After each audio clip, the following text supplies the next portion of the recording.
We have to find that guy and get him on the stream. Whoever that cook guy is, we gotta track him down.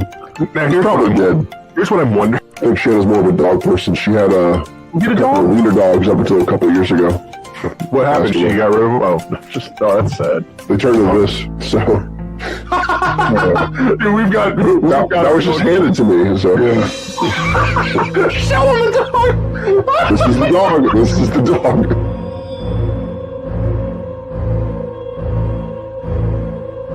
Yeah, I got a stuffed cat in the other room. No, like I do. It was a real cat. Shanna, get the cat. Should get the cat.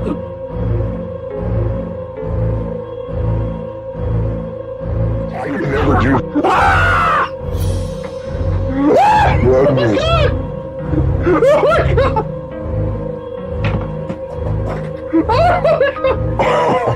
That thing's alive, dude! I know, it looks so real. So, you want to hear something crazy? Listen to this. Oh god! He's made of wood! Oh man. Oh my god! Dude, that's crazy.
Brandon!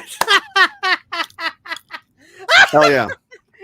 Brandon, everybody give up Brandon's new band. The name of Brandon's band is the Stash Clan. Brandon Votto and the Milk Duds is the name of his band. I love it. Brandon, I'm sad that you cut off your mullet and you actually have more teeth in your mouth now. Actually, you kept the wait, did he have a stash in that video? I can't remember. A little bit. It was more of a peach fuzz thing, but I grew into it. So Brandon, tell me about the mustache. What inspired this?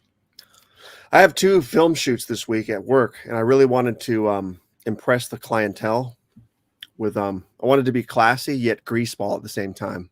So I figured this mustache would really help sell that to the clientele. You know, dude, that's brilliant. I should start doing that. Saturn Video, the $5 super chat. The Butterman's demonic energy is consuming Christian's mind. Let me check my audio, make sure I'm good. Yes, I am. We're all headed to the Shadow Realm soon enough. Thank you very much, Saturn Video. It's always a pleasure hearing from you. Let's see who we got tonight. We got Saturn, of course, Homie, Metal Maniac, Brandon Hewson, Horror Collector 87. Love the Gremlin laugh, Christian. You all right, Brandon? Drop some popcorn. Don't Drop mind some me. butter. It's buttered, all right. Jaden Christopher. Akeem, what's up? Sam Thomas, what's up? Alexis, Brandon's rocking a handlebar. You are, dude. Pat Master, what's up? Winter Steel, Movie Junkie John, good to see you. Holy shit, Brandon's going to try out for the Florida State Patrol. Yes, Brandon, absolutely right. What is that? What are you drinking? Pepsi tonight? Mm-hmm. Dude, I'm drinking Pepsi too, out of my Pepsi cup. I got a Capri Sun for later, so I got a water for dehydration. Yeah. Is the water for balance? Oh yeah, dude, I had a banana bread beer in the fridge. I almost grabbed it, but I'll save it for next time. Fair enough. Yeah. Brandon got a Dirty Sanchez. Justin Smith, Nuclear. How is everybody? Welcome, Nightmare Film, Scatterbrain. Good to see everybody tonight. Good to see you all. Bronson Wright Wolf with a $2 super chat. Christopher Walken versus Sammy Kerr. That's one hell of a battle, Brandon. Any thoughts? Christopher Walken can already produce lightning without having to be dead first, so I think Christopher Walken probably wins. I'd have to agree. Yeah. Brandon, we do have a sponsor for tonight's show, which is Pathmark Groceries, but we did get a super chat. Should we let you?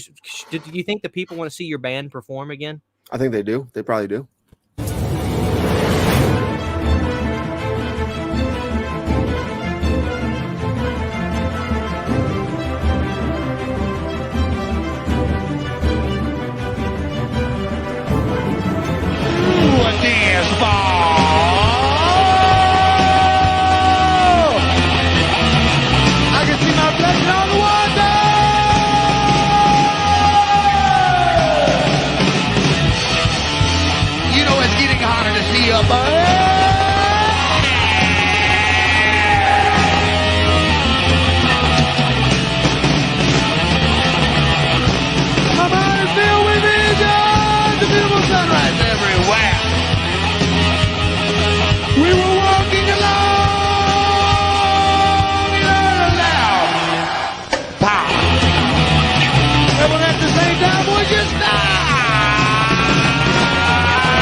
Hell yeah.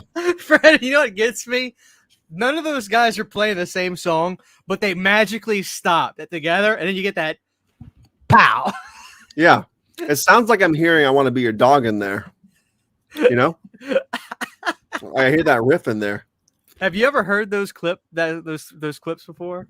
Who is that? What band is that? So it's a band called Complete, and they went viral in 2007 or 8. Those videos are from like 94, 95. But it went viral in on YouTube viral 2007 era. And it was the funniest stuff to me and my friends. We just died laughing at it because everybody's playing a different song. Nothing makes sense, but they somehow stop at the same time. It's remarkable. It's either the most incredible prog rock I've ever heard, but I love it. No, they're all tripping on LSD. I was walking low. I gotta write some songs like that. In the water. Let's make like a 38-minute song. All right, Brandon, we're sponsored tonight. You guys ready to see our sponsor for the night? Here we go. Tonight's sponsor. It's time to really start thinking about outdoor entertaining. And Pathmark's ready with big coupon values like these. Buy any package of fresh chicken parts from Pathmark's Fresh Quality Meat Department, and you'll get a bottle of Kraft Barbecue Sauce free for a value-packed barbecue. Buy a quart jar of Kraft Mayonnaise, and get a can of Star-Kissed Chunk-Like Tuna free for a delicious tuna salad platter. 24 hours a day, you get values like these at Pathmark. Hell yeah. Brandon, so you were probably very, very little when those commercials came out, right? Or were you not even born yet? That was 84. Yeah, I wasn't born until 87, but I don't remember a thing about those commercials or how long they ran for. We didn't have those kind of grocery stores down here as far as I know. Alexa says she loves tuna and mayo. Well, Alexis, you're in luck. Pathmark has a sensational deal right now. If you buy a fucking gallon of mayo, you can get some tuna. Brandon, can you answer this question? Justin Smith says, what the fuck is Pathmark? Didn't you work at a Pathmark? I worked at a Walmart. Pretty much the same thing when you think about it. A Pathmark was a chain of grocery stores. I think they might still be around, right? But I don't think they're the same kind of store anymore. I think it's more of like a consolidated Walgreens style store now. I think they were only in the Midwest, I think. I don't think they were down south here anywhere. Yeah, Dave Vanderhoff says he has them. He had them in New Jersey. Yeah. But Holding Home Video. It's 4 a.m. here. I couldn't sleep, so I'm watching YouTube Gremlins. Dude, welcome. Welcome to the Pathmark show, where we've got deals all around. Brandon, so you worked at Walmart. Can you kind of enlighten the chat on your Walmart work history and how good or bad of an experience it was? It was good and bad. It ended up terrible. In 2006, while I was still working at the theater on the island as a whoa, time out. What kind of theater did you work at? Like a movie theater? It was the high school auditorium, and I did backstage technical work like lighting, rigging, sound, stuff like that. Oh, so a play theater, right? Mm-hmm. And I worked there for almost a decade off and on, but I had to get a second job because I needed real income, steady income. So I was working at Walmart in 2006 for about 3 months. I was working in sporting goods. The store manager at the time tried to blame me for a fishing reel almost getting stolen by some guy trying to walk out with it, even though I was on my break. So I kind of used that as leverage to quit. Came back in 2008 as a cart pusher, and then stayed at Walmart as a cart pusher all the way through college until 2014 early, before I got fired for missing too many days of work. And then I went to Arnott, became a video guy, and all right, so there's a lot to unpack here. Mm-hmm. A lot. You worked in the sporting goods section. Now, did you work with the firearms too? We didn't have firearms at our stores. We just had we sold fishing licenses. We showed like the crustacean certificates. There was all kinds of weird certificates, but we sold ammo. We just didn't sell firearms. But we sold like BB guns and stuff, but we didn't have like actual rifles and stuff like that. What was the application process like in Florida for Walmart? Like, was it a walk-in thing? Was it those computer desks you had to sit at and fill out at this time? What years are we looking at here? 2006, I'm pretty sure it was still like a kiosk style thing in the store. But 2008, when I reapplied, I just did it online. I don't remember doing paper applications for either era. What made you go back? It was an easy job. I was kind of needed easy money. Didn't really care where I worked, and they were one of the first places to call. So I didn't apply when I reapplied the second time. I didn't apply to be a cart pusher. I applied to be back in sporting goods, and then they were like, "Well, no, we need a lot attendant." That's what they called it. I was like, "Okay, fine." So I did that shit, and it sucks because you're in the sun all day and the elements all day. But you could put your headphones on and kind of just tune out of reality. You know what I mean? Were your hours? What were your hours like, and what was your work week like? I was part-time, but I got anywhere between 32 and like 36 hours, depending on the schedule, usually. But I was still considered part-time, but I think that's supposed to be considered full-time, technically. But I didn't have a set schedule, so it could be like 7 to 4, 7 to 11 in the morning, sometimes 2 to 11 at night, sometimes 3 to midnight. There was weird shifts. So it wasn't all bad. Yeah. But the 2 to 11 stretch fucking sucked. That was the worst one for sure. Are you comfortable answering this question, Brandon? Or you want to keep it? Which one? Yeah, Brandon, where are you at in Florida? I'm in Fort Myers, Naples area. We are in the Merritt Island area, Space Coast. Dude, Space Coast is a great show. Yeah, Space Coast, coast to coast. We are right by Cocoa Beach and just south of NASA and an hour from Disney. So we literally live in tourist hell, basically. How do you miss too many days at Walmart and you're just a cart pusher? What happened? How did you miss too many days? And how many days did you miss before they finally were like, you're done? It was not really missed days. It was like leaving early, not showing up on time, that kind of stuff. It just got to a point where I was like, F this job. So I just kind of self-sabotaged, you know? Now, was it because you really didn't need the job at that point? Or was it because you were just so annoyed working there? Sort of both. I was lining up. I was already putting in applications with RNOT at the time to go work at the assembly line there. I had finished college. I had my video certificate. So I sort of was like, I needed better money, but F this job. I had a little bit of a nut put away. You know what I mean? So I could kind of self-sabotage and not really give a shit when I finally got fired. So once I got fired, I took like a month or two off before RNOT finally hired me.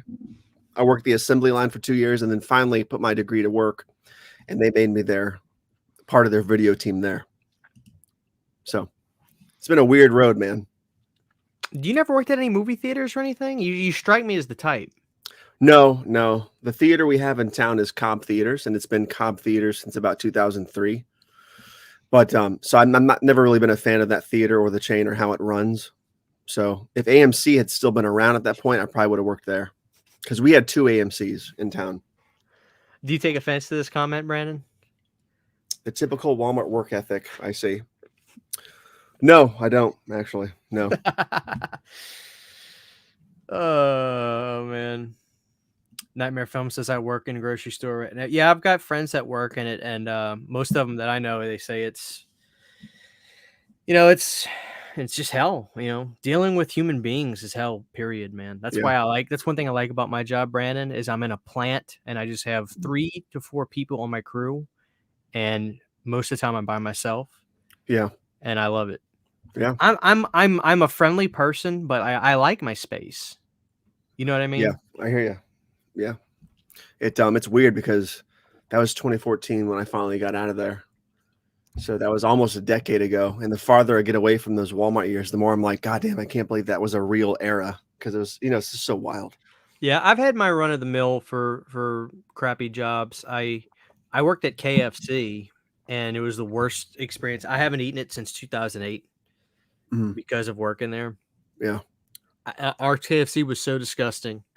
When you would turn the light on, you'd see the bugs scurry. Oh, no.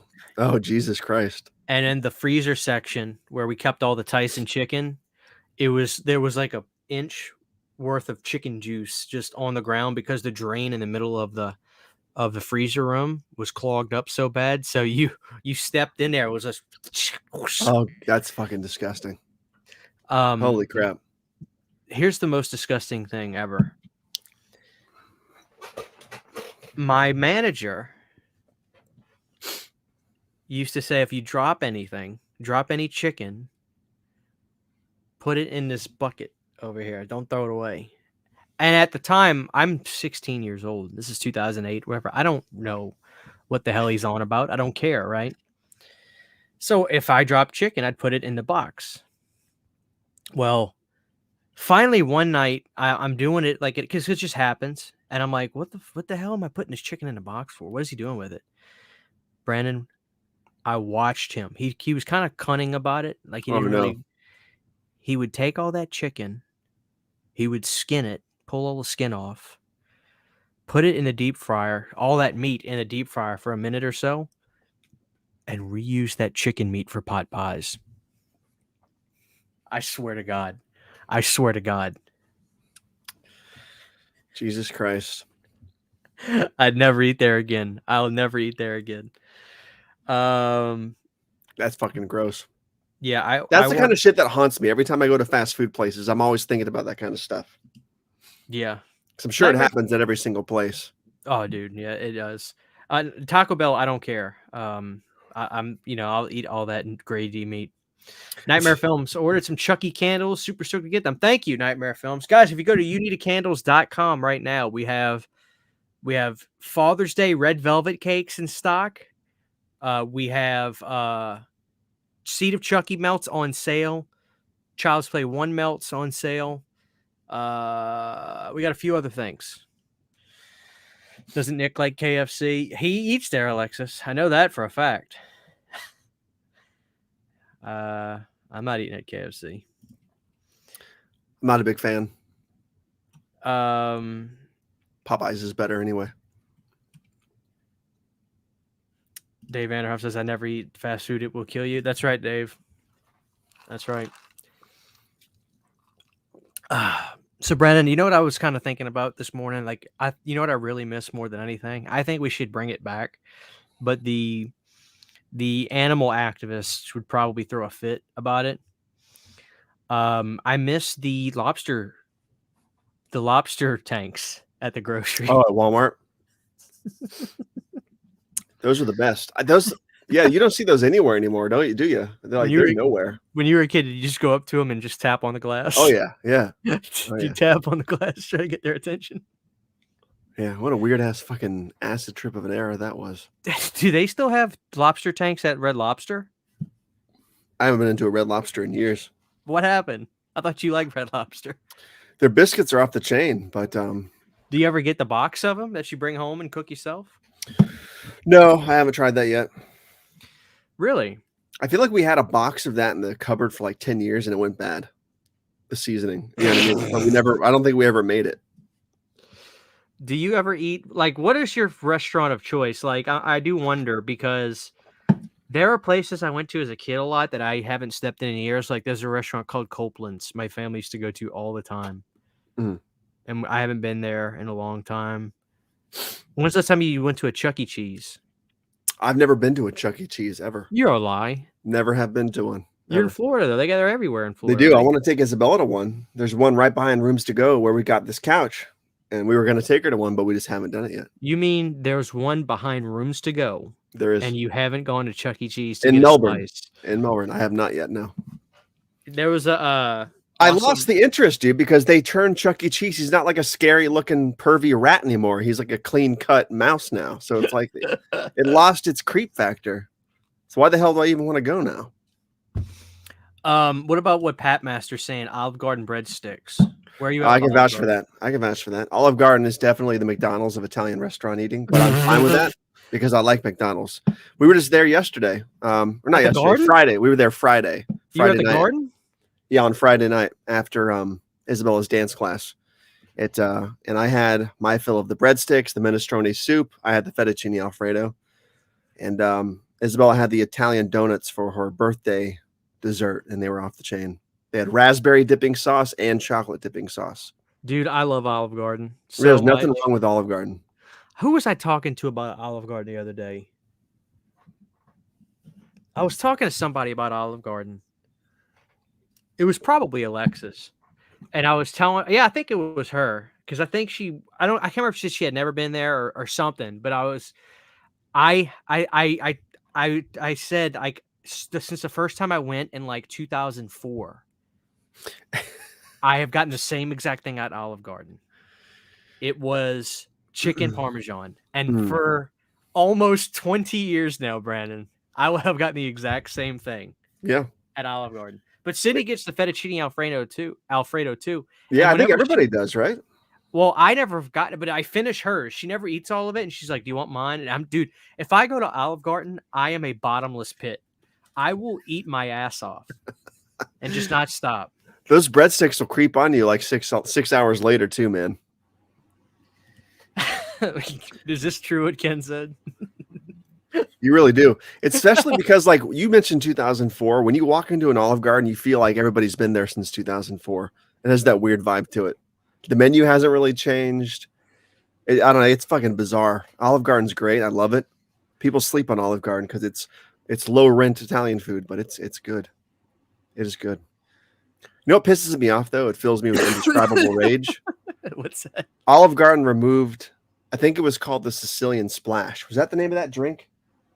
It was like this soda with like mango juice. It was fucking weird. I used to get it all the time back in 2004, and it's gone now, and it makes me incredibly sad and longing for better days.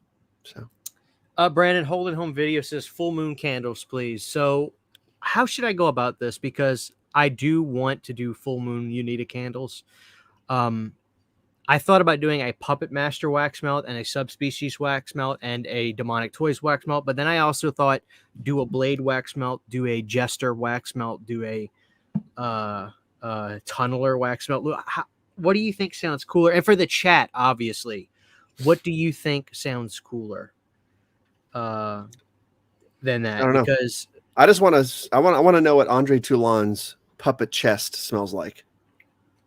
I feel like it would smell like linen and like perfume or something. Musk. Yeah. Yeah. I don't know. Matthew Har says you guys need to eat real Italian food. Akeem says he can eat Chinese food all day. I mean, you probably have your share of good, bad. I mean, Brandon, like, do you have that bad that bad Chinese buffet that you just love? We used to. It's coming back right now as a hibachi place, but we used to have a place called New Century Buffet, and they've been shut down countless times for health violations. And no joke, they closed and reopened with new management as Ikiban Buffet, but it was exactly the same staff and like in waiters and stuff. When you walked in, it was the same damn place. But that's how they got. I guess that's how they got around the loophole of reopening under a different name with new staff. But they've been closed since the pandemic, which sucked because they had the best. Their sweet and sour chicken was always crispy. It was probably cat, but that's okay. If it tastes good, I don't care. They had the best wonton soup. They had the best. I don't know what the hell they were called. They're like these pastry things. They look like flower buds. They're white and they're chewy, and they have like some kind of sweet bean paste in them. Anyways, they were off the chain. You know, the soda always had a weird kind of detergent flavor to it, but it was good. It was good. It was very good. Please do a Dolls one or an Evil Bong one. Mark Williams says, well, clearly we need an Olive Garden wax melt. We do. That'd be fucking hysterical. What is your favorite pizza place? You go first. I think I've said this before. It's a multifaceted question. You know what I mean? Because my gun to the head answer is Domino's Pizza. It's a good price. They treat returning customers well. Me and Sydney get free pizzas all the time. Free medium pizza with points you earn. But I like Pizza Hut a lot too.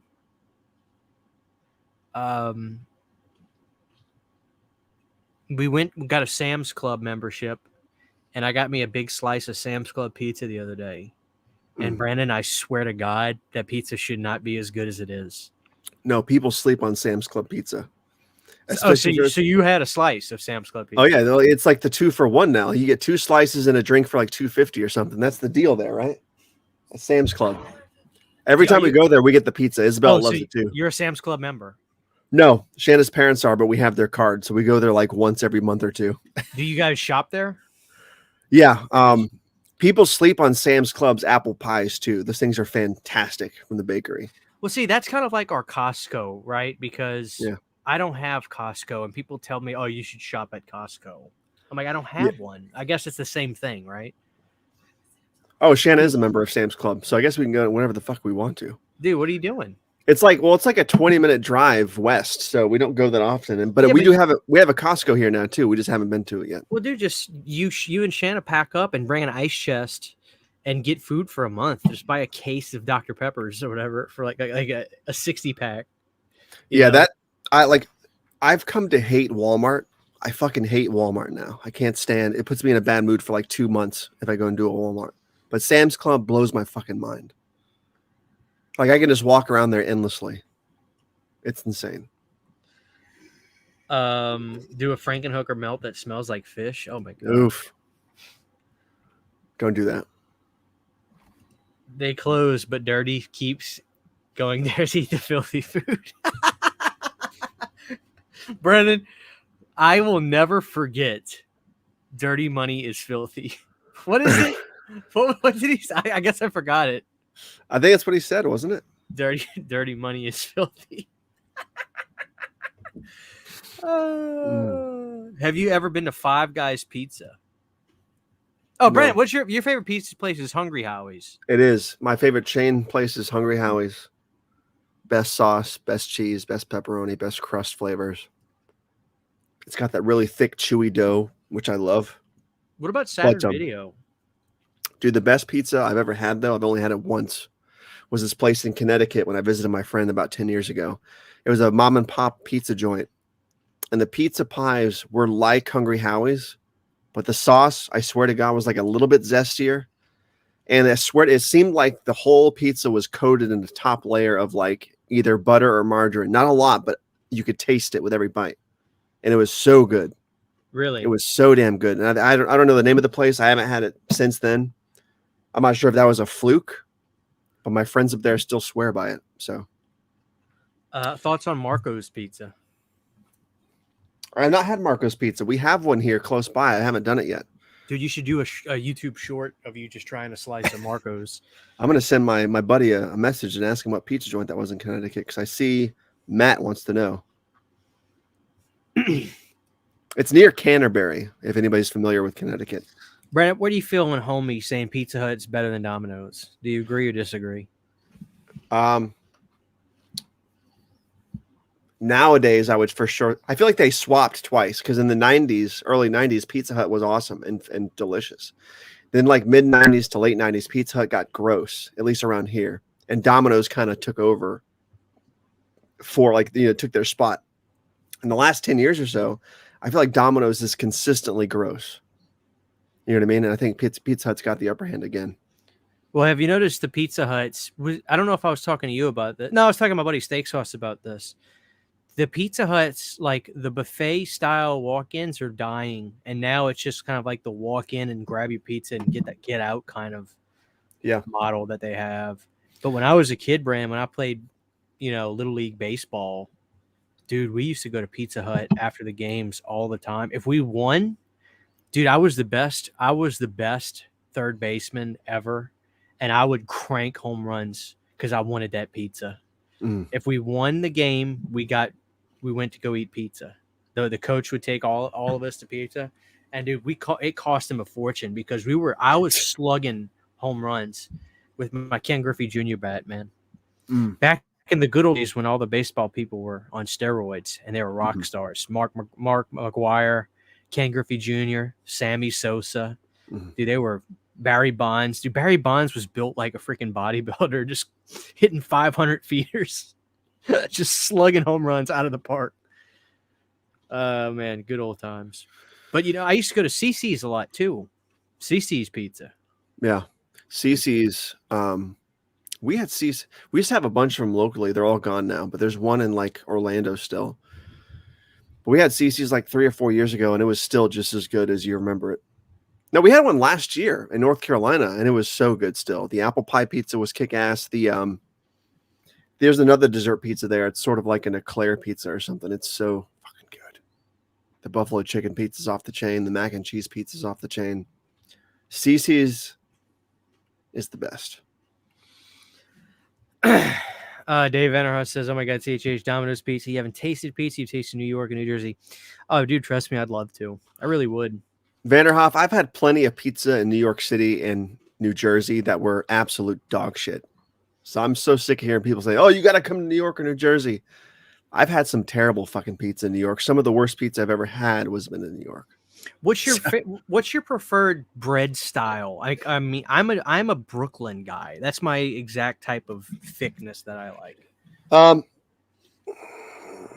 I don't know. I guess Chicago, like Chicago deep dish, or the problem with deep dish is that there's like, I think the deep dish is too much. so you want like a 70-30 cheese and sauce ratio to your 30%? Because like that's what I feel like Brooklyn is. It's like a 70-30 kind of thing. You've never had Hungry Howie's, right? No. I don't know what the comparable would be to that, because Hungry Howie's has a lot of dough, thick, chewy dough, and I get extra sauce. So I like a lot of thick, chewy dough, a lot of sauce, and less cheese than sauce and dough, if that makes any sense. So I don't know, but I don't think Chicago's like that. Chicago's like way more bread, I think, and a little bit of sauce. I think. Right. Chicago, maybe it's more like Brooklyn, I guess, maybe. Brooklyn is like a step above thin crust. Okay, then it's definitely not that. Yeah. Vicente Hernandez, random question, CHH. Who are those two girls with Jesse in the bus in Nightmare 2? They obviously do not live on Elm Street. You know what? That's a great question. Maybe they did live on Elm Street. I don't know. Maybe how long was Elm Street? You know, they might have been on there. I don't know. I guess it would have been really awkward if Jesse would have been on the bus alone. That's the problem. They don't think all that kind of stuff through, I guess. But that's something I've never really thought much about. Great question, man. Great question. Man, people are talking pizza. Got a lot of pizza talk tonight. Now I just want pizza. $2 super chat from Dude Who Loves Movies. Look at what the cat dragged in. Something dirty. What's up, brother? There he is. How are you? Thank you for the $2 super chat. It's time to really start thinking about outdoor entertaining. And Pathmark's ready with big coupon values like these. Buy any package of fresh chicken parts from Pathmark's Fresh Quality Meat Department, and you'll get a bottle of Kraft Barbecue sauce free for a value-pack barbecue. Buy a quart jar of Kraft mayonnaise, and get a can of Star-Kissed chunk-like tuna free for a delicious tuna salad platter. 24 hours a day, you get values like these at Pathmark. All right. Thank you again. Oh, we got one more. Big K Movies and Games. A voice under my bed said, "You like grapeseed oil?" Speaking of grapeseed oil.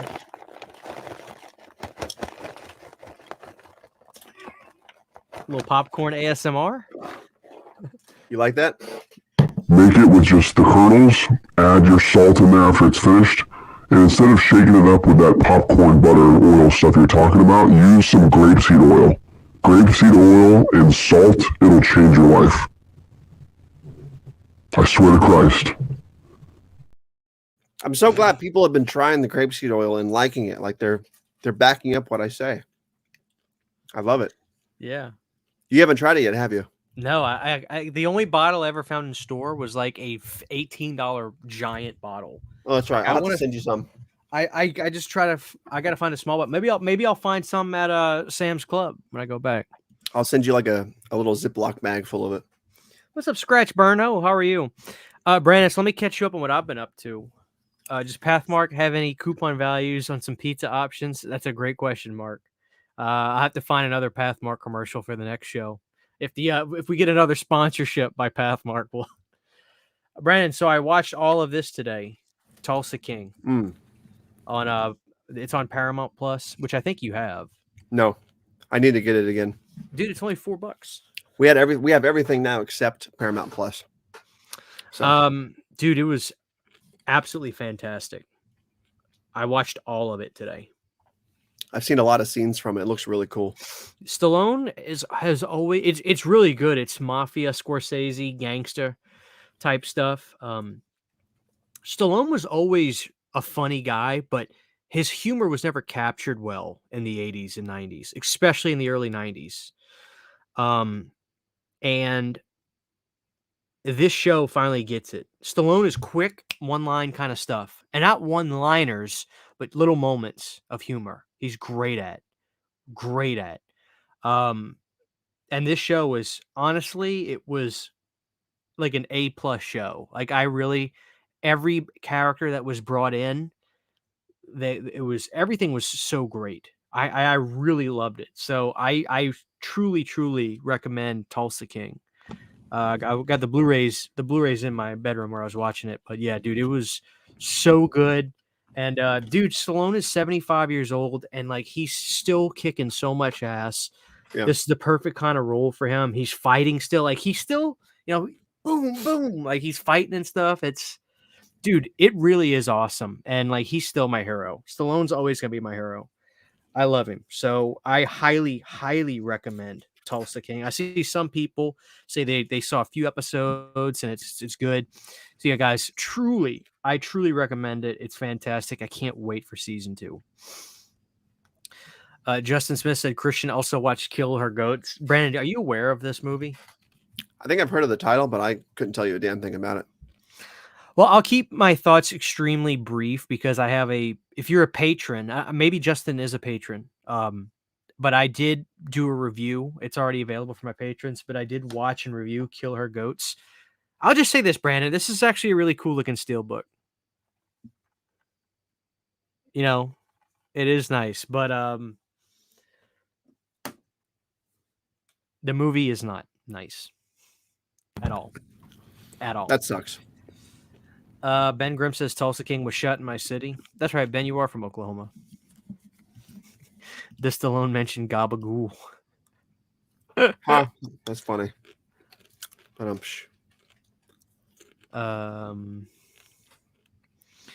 homie says it got a steel book. What? Yeah, I'm pissed off about that. I didn't know that it got a steel book, and I bought the regular Blu-ray release. I would have got the steel book instead, but you know what? It is what it is. You made the better choice, though.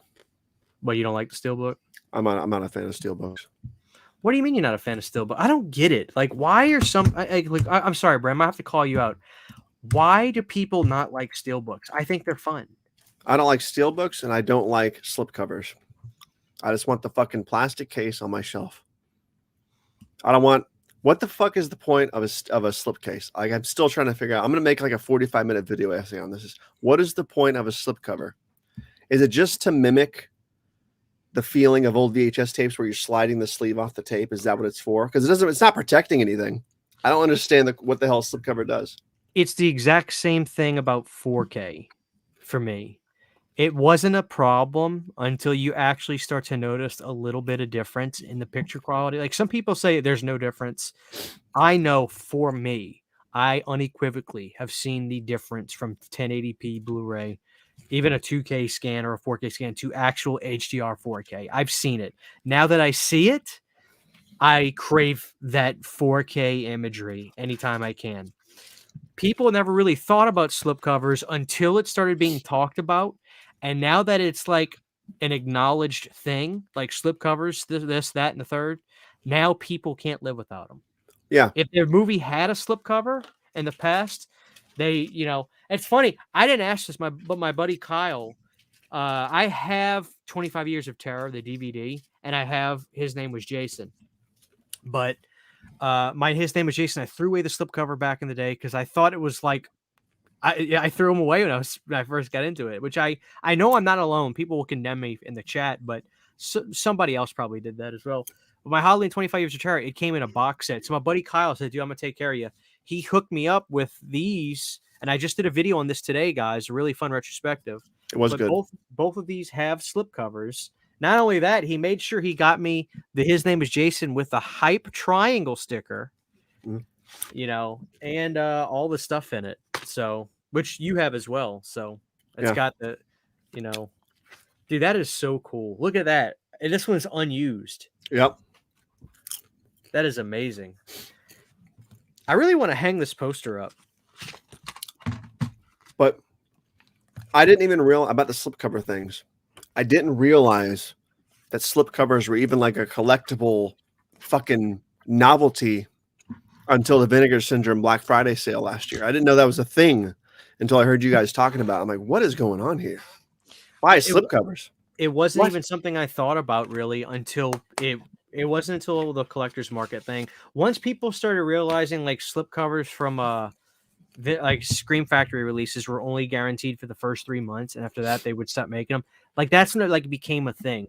And I think a slipcover represents I got this when it came out. I think that's like the almost prestige about it. Me personally, I really don't care about the slipcovers. I like if a steelbook art is awesome and I prefer it that over the regular release, I will spring for it. Granted, I do try to store my steelbooks together as opposed to just like shuffling them in with the rest of my movies. In here, I've got to do some work and fix that. But I used to just go out of my way. Like one of my favorite steelbooks is this. I know you're not a fan, but like when they did the Leprechaun collection, they did a steelbook with the original art, and like I loved that. You know, I don't know. I like steelbooks. I like steelbooks when the art's cool on them. I don't get everyone. But, I have nothing against people who collect them. I don't think they're stupid or anything. I don't know why I don't like them. I'm not a fan of steelbooks. I'm not sure why. There's one. Then I got Annabelle, The Conjuring. If they had like if the steelbooks were like bougie or special features or something that were worth maybe I would be into it. But do you like that movie? It Follows. It's okay. I've seen it one time, maybe twice. I haven't seen it since it came out, but I didn't hate it. I saw it in theaters. I remember enjoying it then. The original steelbook, Brandon. Nice. Look at that. I don't have that.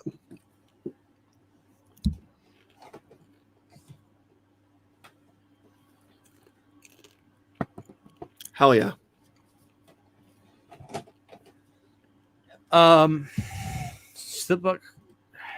Slipcovers can add additional creativity ideas. I like slipcovers only if it's Scream Factory label franchise because it looks nice on the shelf.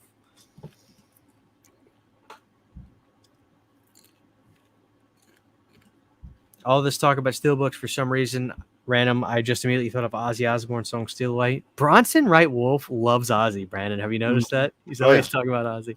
Yep. Not a fan of steelbooks either, says Joe Jack. Great intro on Saturday. CJ, thank you, man. Thank you very much. Dave Vanderhoff says, back in the day, I didn't like the way slipcovers looked in my collection. I wanted a uniform look, so believe it or not, I threw out the first 3 sleepaway camps. Now I wish I just kept them in a drawer. Oof. Yeah. I did a post on that on Instagram today. Like, I was like, are they ever going to release these sleepaway camp films? Like they did them, and then it's just like now, dude, they're kind of, yeah. Yeah. With that said, I don't throw mine away. I still keep them on there. I just fucking grit my teeth and bitch about it. But I'm not gonna throw them out. I like the ideas of steelbooks. I think that some of my favorite releases I have of all time are steelbooks. Let me see if I can find something, Brandon, that I can't believe you would not love. Let me see if I find it. You rat son of a bitch.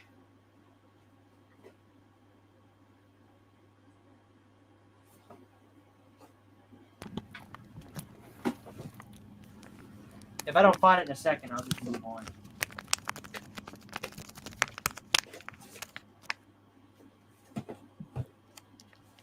I gotta reorganize all that. Oh, dude.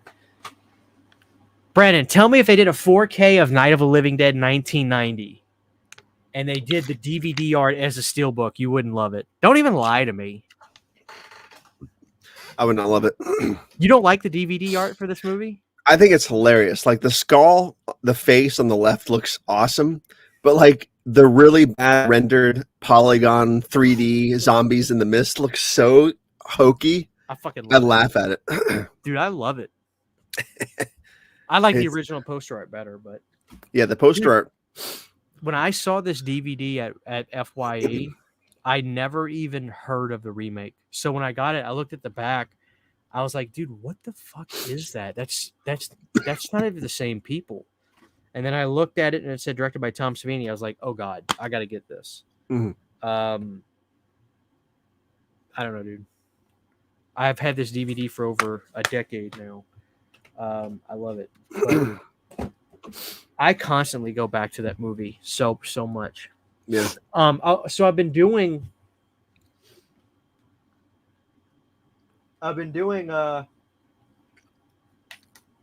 videos on more bargain bin Living Dead movies. So I just did Night of the Living Dead 2006 3D. Have you ever seen that?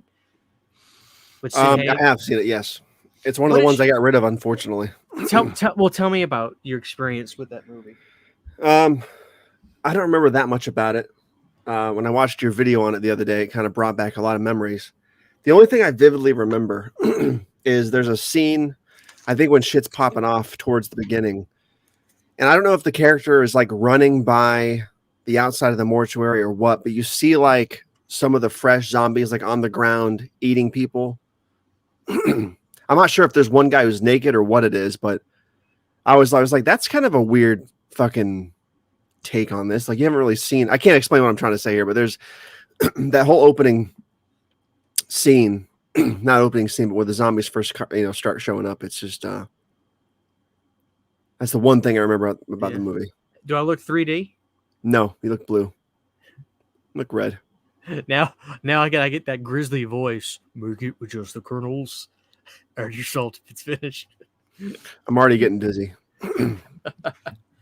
So yeah, it was an interesting experience watching this because I had always seen. I'm gonna film this video tonight and have it up in the early morning for my patrons as well. If you're a patron on the channel, guys, you're gonna get. You are 3 steps ahead of what's posted on my actual YouTube channel at all times. I always make everything I do available 3, 4, sometimes a week ahead for patrons. So this wasn't a great movie, Brandon. There was one moment in the film that I did think was good. That was the speech that Sid Haig gives when he's in the house and he's telling people about, look, my dad who ran the mortuary was getting these bodies and not burning them. And then I had a problem. I have a fear of fire. So I didn't want to burn them. And then I was getting all this stuff from these organizations to get rid of. And I was getting paid under the table for it because it was like chemicals and things that were supposed to go through organizations, blah, blah, blah, blah, blah. And it got, some of these chemicals got put in the embalming fluid. So when he was embalming these bodies, they're come back to life. So I gave him credit for trying a new idea as opposed to making it a mystery. But all in all, this was not a good movie, but it was one of the better bargain bin Living Dead films. So doing that research, Brandon, when did you retire from the Super Troopers? A week ago. So doing that research, I noticed that movie, this exact movie, got a sequel called Night of the Living Dead Reanimation from 2012. And so I went online and I bought the Blu-ray. And it's a Blu-ray 3D, and it's from the same director, Jeff Broadstreet. And I'm going to do a video on this, same style, like a video essay. And this was better than this movie. And this actually stars Andrew Devoff, the Wishmaster, and Jeffrey Combs. And they legitimately are the stars of the movie. And it's not a great movie, Brandon. But it's like seriously a step above. Mm. And I actually would recommend people checking that one out. Night of Living Dead 3D Reanimation. So, yeah, I'm going to talk more about it. I don't want to spoil everything in this video, but this is actually a region-free Blu-ray, Brandon. Region ABC, as you can see right there. And it was $11.99 on Amazon. Nice. And even though it says Blu-ray 3D, it plays like a normal Blu-ray. Does you it don't have to feel worry like it about takes place in the same world as the other one? Like, does it feel like it's a prequel? Yes. Yes. And that's because it's the same director and everything. And it was nice seeing Jeffrey Combs and Andrew Divoff together, you know. Is Jeffrey Combs playing Sid Haig's character younger, I'm assuming, or spoiler? Jeffrey Combs plays the brother of Andrew Divoff, who is supposed to technically be the character Sid Haig played. So it's a prequel before that. Right. Back for Blood said they zealously support what actually is of the diametric opposite significance to justice and conscience from what they think. Jesus Christ, someone really didn't want me to make this comment. Do what? Anyway. Hell yeah. I got news for you, buddy. I am not the Antichrist. Brandon's the Antichrist. Give this stream a like. No, give the Steam a like. Give the Steam a like. He's got a Steam room. Anyway, Brandon, so I will be making retrospectives on these two soon too. I'm gonna do the same. What the fuck is that? This is Charlie. What? Like that? Where'd Charlie come from? An antique shop about 10, 11 years ago. What possessed you to get that? It came from an antique shop online called Antique Rose. I bought them for, the tag says $58, but I paid like $110 for him at the time. He's missing a hand. He's made of wood and like plaster or something. Dude, that's creepy as fuck. I'm pretty sure this is where the spirits live, is this hole in the head right here. Yeah. His little fucker's from the 1940s, I'm pretty sure. Damn, those are creepy. Yeah, and I found him again in the closet tonight. I'm like, I'll break him out and bring him on the show. I want to have a new oddity every episode we do. Brandon's about to be cursed. About to be. Long since, buddy. Deep red vibes. Yeah. So Brandon, I want to ask you this. I want to ask the chat this. Drop a like on the stream. We got 123 people in here. God bless you all. I'm going to show you two documentaries, Brandon. You have to tell me the definitive greatest documentary between these two. Mm. Ooh, shit. How long do I have? You got a few minutes to think it over. Shit, that's a hard one. Those are baller. Which one has better artwork? Never Sleep Again has better artwork, but I'm going to go with Crystal Lake Memories As the best one? as the best one. Why is that? I'm not really sure. I couldn't tell you. They're both really good. Aren't they the exact same runtime?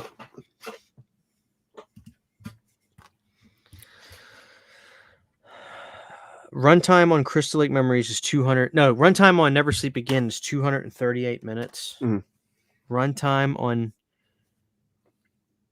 Crystal Lake Memories is 400 minutes. Yeah, good. So they gave enough time for the franchise. But that is probably including the bonus. Yeah. I'm going to be doing retrospectives on these. Brandon, can you believe this is 10 years old? It's insane. 10 years old.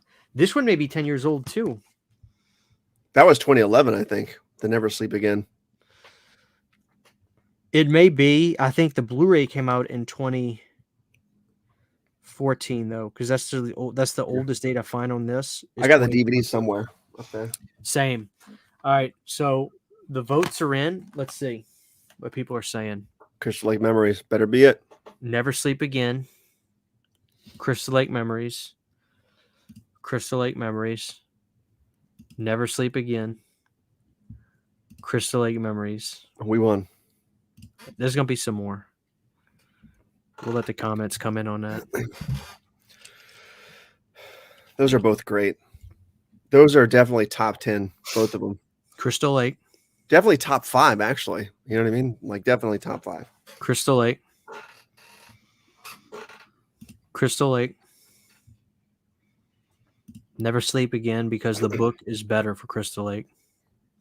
The book is really good too. I have that. Crystal Lake. 25 Years of Terror. Dave, I did that video today. So Crystal Lake. Thank you.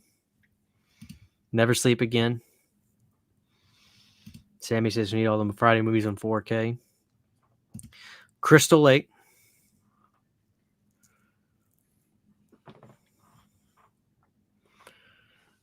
I have both and Crystal Lake with a bonus disc. Never Sleep Again. I love Crystal Lake Memories. Even have watched it with the commentary. There's a commentary for Crystal Lake Memories, like while you watch a documentary. Holy shit! It's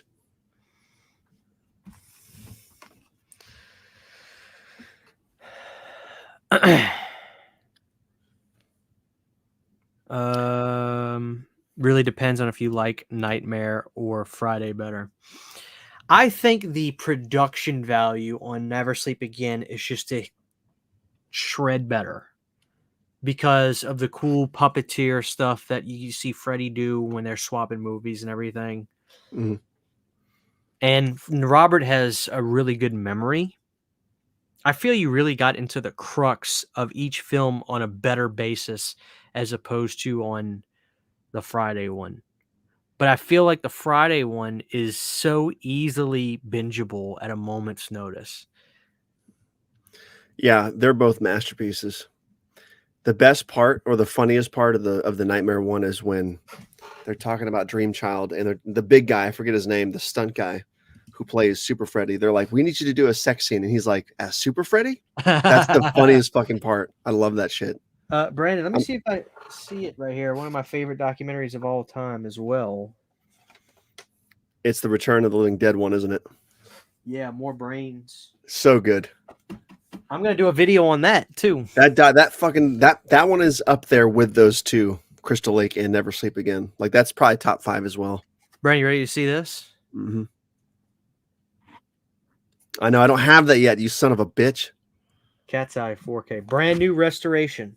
Yeah, I know. I need to get that. I need to get it. I love that fucking movie. Cat's Eye. Dude, that movie is so bizarre. That is one of the most bizarre movies you can watch. This is Region B 4K. I don't think this has an American 4K, but obviously since it's 4K, actually it says it on the back. It's all region too. So you could probably, for the people that want this for the new restoration, you could probably play the Blu-ray on this because it's all region. But I mean, I actually really like that artwork on there too. So does it have the original poster art like on the back side of the sleeve inside or no? Dude, look at that. Yeah, I fucking love that thing. He's creepy. The troll, the wall troll, so good. No, that's the only artwork. That movie is underrated as shit. I'm so glad it's getting like a resurgence.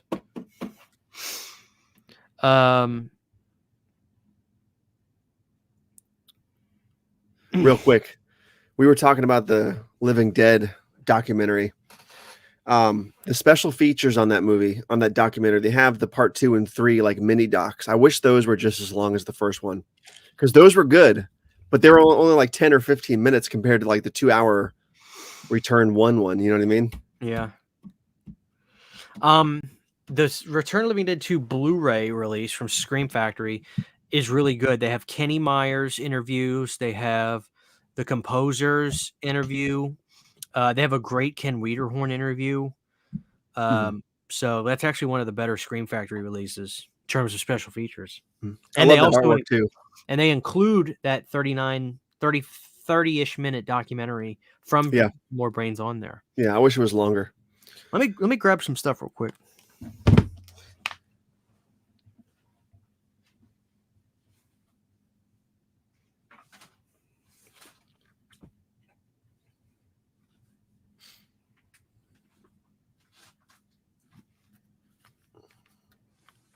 Saturn Video, The Haunting 4K. Are you talking about the 1999 Haunting or What? Anybody remember the? I think it came out in the mid '90s, and it was just called Haunted. Dude, that shirt is so sick.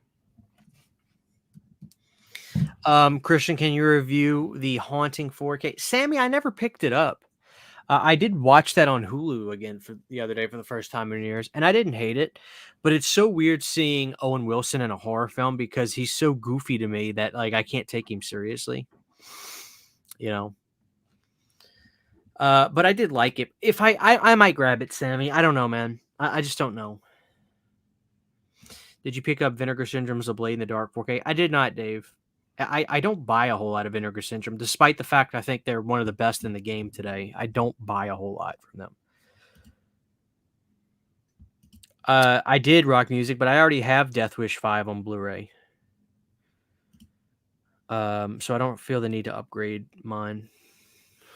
I liked your. I didn't tell you this. I liked your Scream Factory video you did like last week. I think it was talking about are they dead or where did they go from here? Oh, dude, thank you. That video did like really good. Yeah, It's crazy. Do you even consider them really a boutique anymore?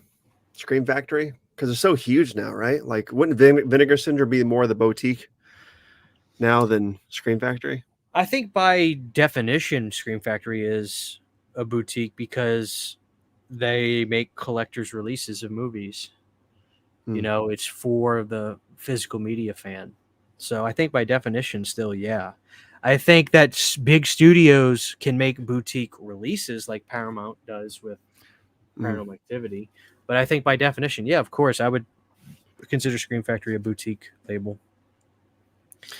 They license movies. They don't produce their own films. They license films. To me, that's the definition. That's one of the other things that's a defining thing of a boutique label.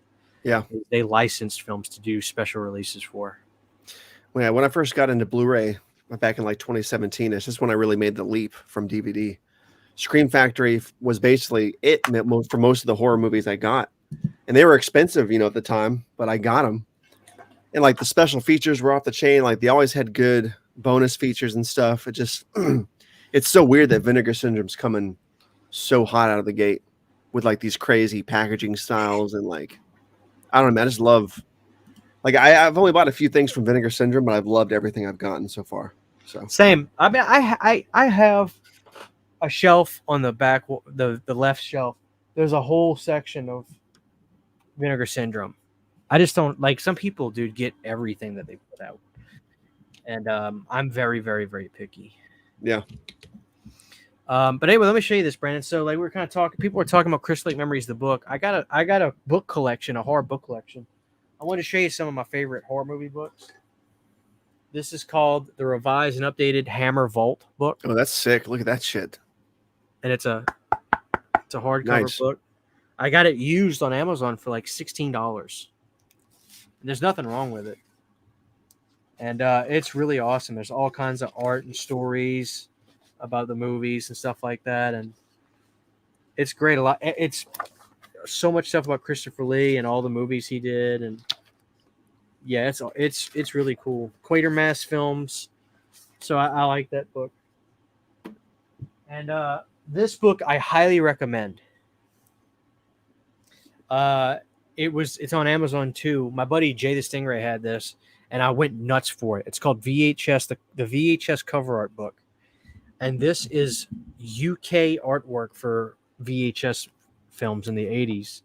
And there's a comedy section. I got to be careful because there's a lot of nudity on this. But there's a horror section too. And it's just high-res images of horror films on VHS in the UK. Like there's Slaughterhouse. I know you like that movie. Oh yeah. There's Return of the Living Dead in here too, and they actually have the Willies, which I know you like. Oh, look at this, Spookies. That's the Spookies VHS. Oh, nice. This book was cheap too. I got this book for like $20. Wow, that's fucking sick. Let me find it. Oh, here you go. Oh, look at this troll artwork. This is gonna kill you. Yeah, that shit is so hokey looking. That's the bet. Vinegar Syndrome needs to release that movie with that fucking artwork. That'd be the funniest fucking shit on the planet. And then here's an underrated little zombie film. Yeah, dude. The zombies in that movie are fucking freaky. Yeah. Video Dead. That's a fucking crackhead movie. I love it. I got this on Amazon, guys. I see some people asking about it. Let me drop my I can drop an affiliate link in there. Oh, Brent, here we go. This is the best artwork for the movie too. The Willies. Yep. I don't know. I'm still partial to that VHS cover we were used to. Yeah, but look at the back on this one. That's pretty good. Oh, look at those giant flies. Those things always freaked me out as a kid. Fucking A. Yep. I love Oof. the Willies, dude. So good. And James Cameron's in it. Hilarious. But yeah, I know Return of the Living Dead's in here. Let me just find that, then I'll move on.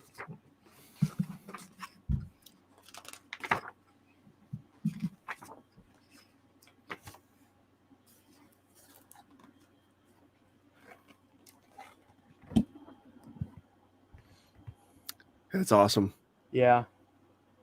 But this is a great book, guys. It's called VHS Video Cover Art. Let me because I see people asking about it. Let me go on Amazon real quick and see if I can matter of fact, let me do it on my phone. And I'll put an affiliate link in there if people want to get it. VHS cover art book. Because it's always really cheap. Oh, look at this. The hardcover is Prime 2-day shipping for $20. Wow. I'm going to drop it in the chat right now in case you guys want to pick it up. And you use my link. It doesn't cost you anything. There you go, guys. I just dropped it in the chat. $20 for that book. And you'll get it in 2 days, and it's a hardcover book. I mean, it's awesome.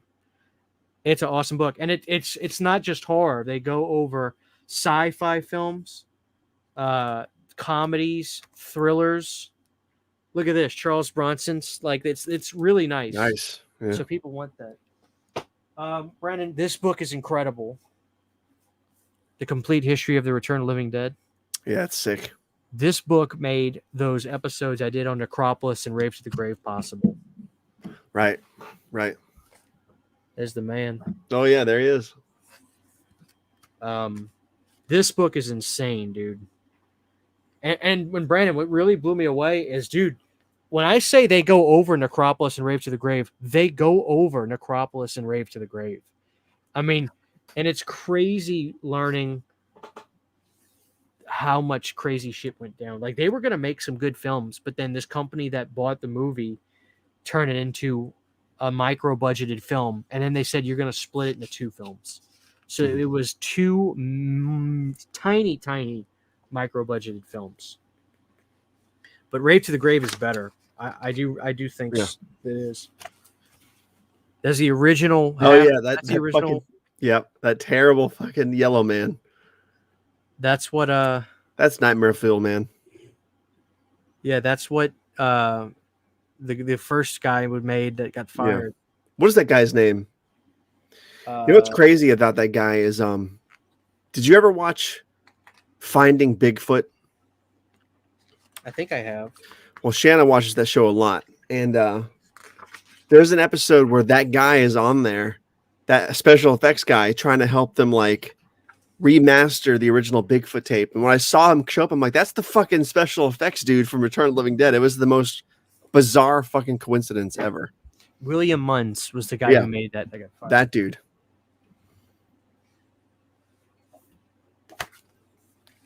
Jaws. Memories from Martha's Vineyard. Oh, nice. I wish it was hardcover, not softcover. That's weird. Yeah. I don't know that they made a hardcover, but this goes over every single instance of the making of Jaws. And any picture you can ever think of, it's in here. It's incredible. Nice. Does it cover part 2 and 3 and 4 too, or just part 1? I think it's just part 1. Yeah, it's just part 1. But I have books about part 2. But it's incredible. And it's basically like Crystal Lake Memories. It's a bunch of interviews and stuff. And last but not least, I think this is a must-own for every horror fan. Good night, Dave. Crystal Lake Memories, and I do agree that this is still the end all be all, Mhm. and it's better than the documentary because people get mean in this one, and they're brutal. Yeah. Like people did not, the cast did not like Joe Zito. Mhm. They thought he was a hard ass.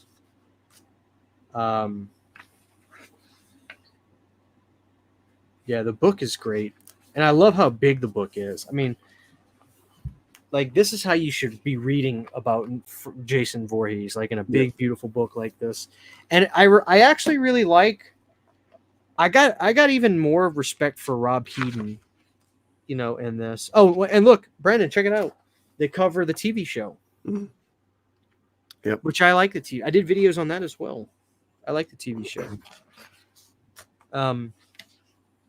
But I got more respect for Rob Heaton in the book because like he really was honest about everything, and you know, oh, I love this shot of Rob on the boat shooting the Lazarus.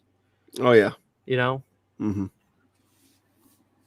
I love that people have kind of like a lot of people they don't lie about it. They don't say, "Oh, dude, it's the best one," but they all say, "You just can't hate Jason. You can't hate it. It's just it is what it is." You know, and they like it. They have a fun time with it. Look at this shit. Go ahead. No, go ahead. No. I love seeing the outliers who are still trying to hold on to that hate for that movie and get so mad when people say anything positive about Jason Takes. Oh, that movie sucks, bro. Like that. They can't let it go. It's so fun. And I love Jensen. I think she's so pretty. Part 8 fucking rocks. Show me that toxic waste photo of Jason I just saw you go through. I think it's Ford. Well, I want to show you this really quick. What makes me laugh about this photo is they didn't do anything to his pinky. Yep. That's the scariest Jason. The pumpkin Dude, Jason. Yeah, that fucking shit's so freaky. That's I know people think it's goofy, but it's so freaky, man. But yeah, guys, if you don't own this, you need to have it. Brandon, do you have the mini Crystal Lake Memories book? Not that I know of. Let me get Never heard of it.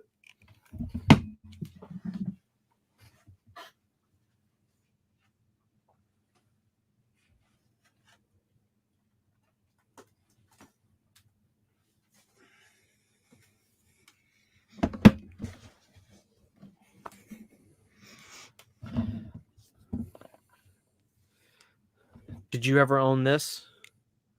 I did not know. No. This is still my favorite box set. I don't care what anybody says. Brandon, I love this. The tin set, the people that have it, they'll tell you this is still a classic set. First of all, Jason Goes Straight to Hell is on the front. Mm. And I kept this thing. Nice. So in this box set, you get some extras. You're going to get your movie pack. Have you ever seen this thing? I didn't realize that there was like an actual case inside. I figured they were all like, oh shit, they were all like freely floating inside there. Dude, the people that have this, they'll tell you that they still like it. That's a good looking 13 logo. This is like still a classic set. I love it so much. This is 10 years old too. Yeah. I hate that style of the sleeve pull out. You know what I mean? I know, but I do like the artwork. It's nice looking. Yeah, it's a nice setup. It's bougie. 7 and 8. Fucking so killer. And then you get Jason Goes Straight to Hell and Jason X. I love the shots that they used. And I love that they didn't use Uber Jason. Yeah. Does it have the remake in there too? Yes. Check it out. Oh, so it is the actual full complete set. Very nice. Yeah, I think I remember seeking that out when I first got into Blu-ray, and then the other box set got announced by Scream Factory, so I just waited. So I think by the time I got in this was really expensive. You ready for the bonus disc art? Ha! Yeah. Excellent. So this is the case for it, and I like it. But this is what's cool about this set is you get extras. So behind that, you get the digital code, which still might be good. You got 3D glasses for part 3.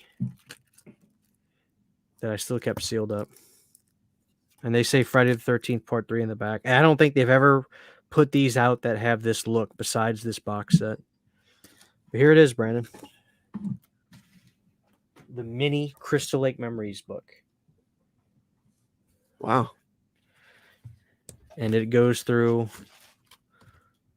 the films, and it takes excerpts from the book. So it's not a replacement for the book, but it gives you mini excerpts from the book for each movie. So let's see what they got for Jason Takes Manhattan. Oh, see, that's a good shot that they used. I always love that shot. Yeah, that shot's killer. But yeah, I love this box set. Oh, there's more Jason Takes Manhattan in there. I love this box set. I'd never, ever even consider getting rid of it. And sometimes there is something different about the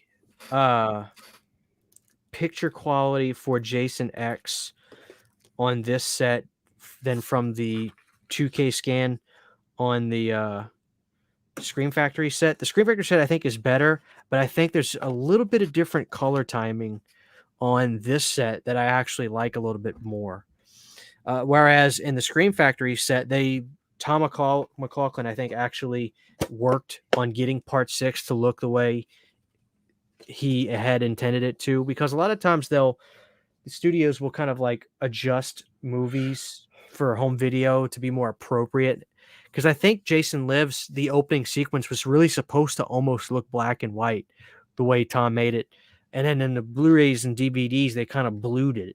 They put a lot of blue in it. And so on the Scream Factory, the Blu-ray, they keyed it back the way Tom wanted to. So it's got a different color timing. So, I mean, that's important for me for Part 6 because it's obviously the Universal Monster Friday movie. So I like that he did that. And I like that they fixed that on the Scream Factory set. So, excuse me. Julius's head from Part 8 is up for auction on Prop Store right now. We got to look this up, Brandon. Oh man, I wonder how much that's going to go for. Let's see. So how was Isabella's birthday today? She had a blast. It was a very good, very exhausting weekend. We had her birthday party Saturday. Yesterday was Father's Day, and today was her actual birthday. And it's just been busy, man. She had a good day. She is very tired, very passed out. She'll still be up at 3 a.m. tonight, like she always is, but she had a blast. It was good stuff. Good, man. I'm happy. She got me this for Father's Day. It's pretty cool. New cup for work. Oh, Brandon. Oh, hold on. Let me see your cup. To my dad. Oh, I love it. It's good stuff, man. All right, Brandon, are you ready to have your fucking mind blown right now? I am. It's going to be like $8,000. Oh, no. Hold on. It's not that. It's not just the head that's up for auction. Oh, no. This is something I would die to own.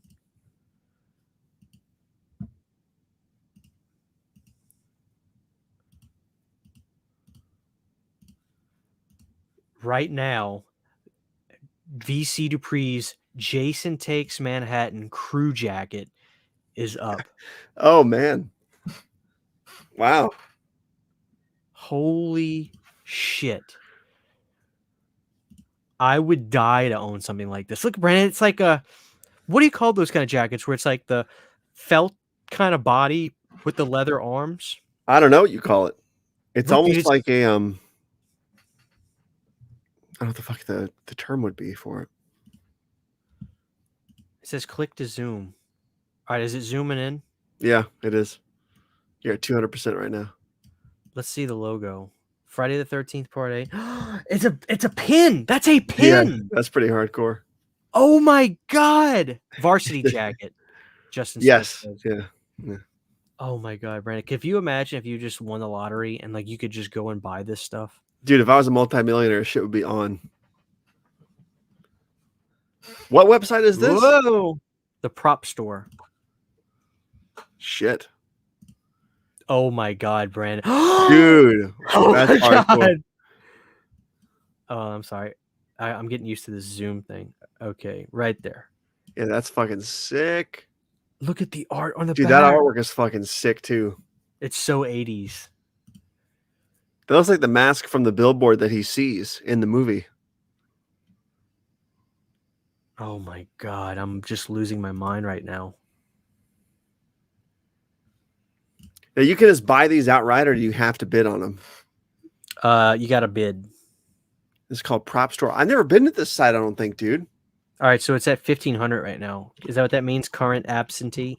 I guess so. I don't know what the fuck. I don't know how the absentee thing works. 2 bids. So I guess, yeah, two. I don't think that these stores are really like the. I think there's a plus and a minus to shopping to using a store like this. So for VC Dupree to use the store,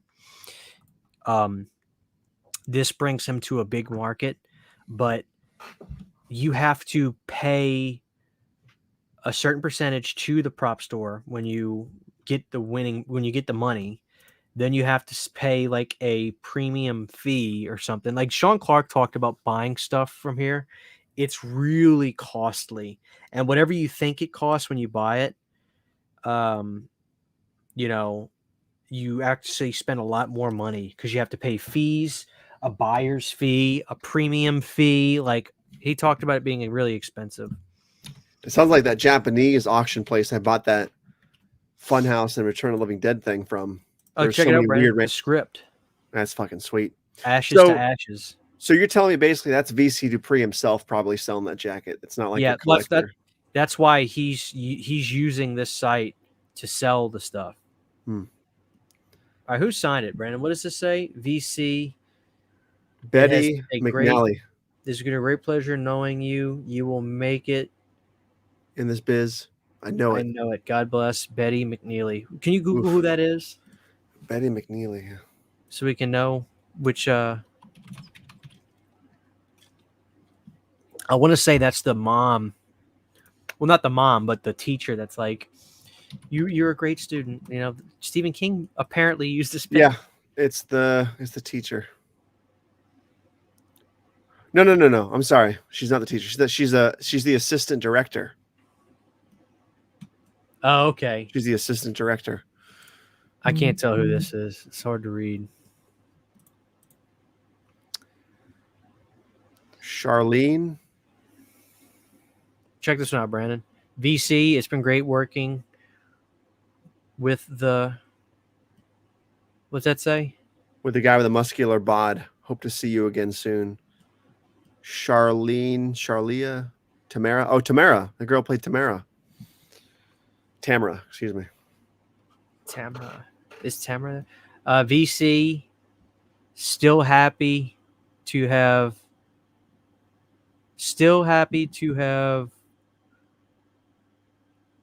something and worked with you, Ron. To have worked with you? Met and worked with you. Ron who? Ron Reeve or something. It's kind of weird seeing these signatures, man. It's like a yearbook. Very strange, man. Did something happen? Somebody in the chat was saying, did the stream die? Just no, we're reload, good, guys. I don't know. Anyway. Are we freezing up? No, we shouldn't be. Shannon said y'all froze bad. You're back now. Sorry. How long were we froze? No telling. Well, we didn't know. We were having fun.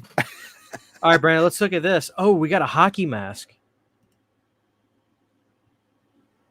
We froze and came back. I apologize, guys. All right, Brandon, let's check a production made. Okay, this production made. That, Brandon, that means it was made for the film, right?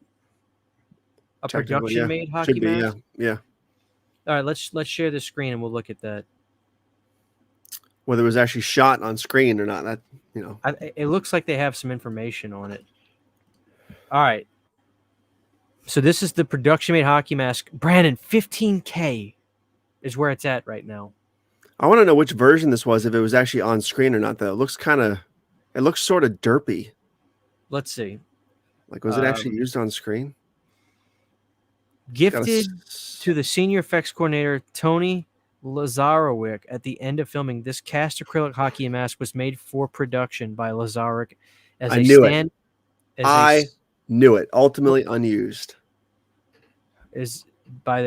Okay, so it was made for production as a standby for the hero masks, but was ultimately unused. So it's still made by the creators of the film. It's still made probably from the same buck, same paint job, but probably more of a stunt mask that was never used then, because it's definitely not as detailed as the hero mask. At least from what these photos show. Like it looks a little bit NECA compared to what we see in the movie. You know what I mean? Yeah. It'd still be cool though, don't get me wrong.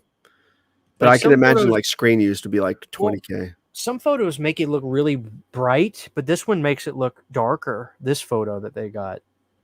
I would rather have seen like I'd almost rather see like just a picture of somebody holding the mask as opposed to these, cut out white background masks.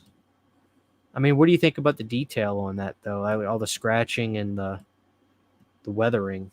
Got the screens in there. Looks like the inside of the mask is silver. Next time I make one of these, I'm going to do a silver one. Well, look, here's the backside. Yeah.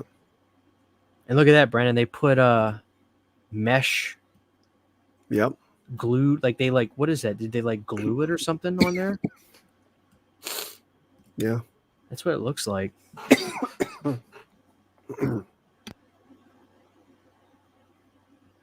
Roland 666 says breaking news: 5 people have gone missing in a homemade submarine trying to see the Titanic. What the fuck? Jesus Christ. To hell with that. All right, Brandon, what else we have? Okay, so let's look at the Julius head real quick. Thank you guys for hanging out with us tonight. We got 100 people here still. Please drop a like on the show if you don't mind. I wonder why he's selling this stuff all of a sudden. I guess he's just had it long enough. He doesn't,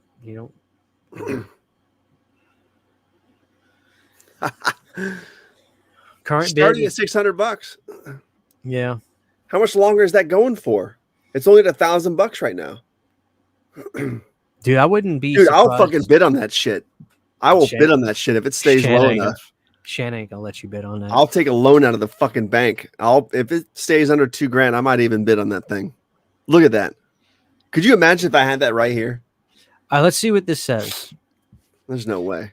All right. Julius Goa's severed SFX close-up head from Rob Heaton's slasher sequel, JSX Manhattan.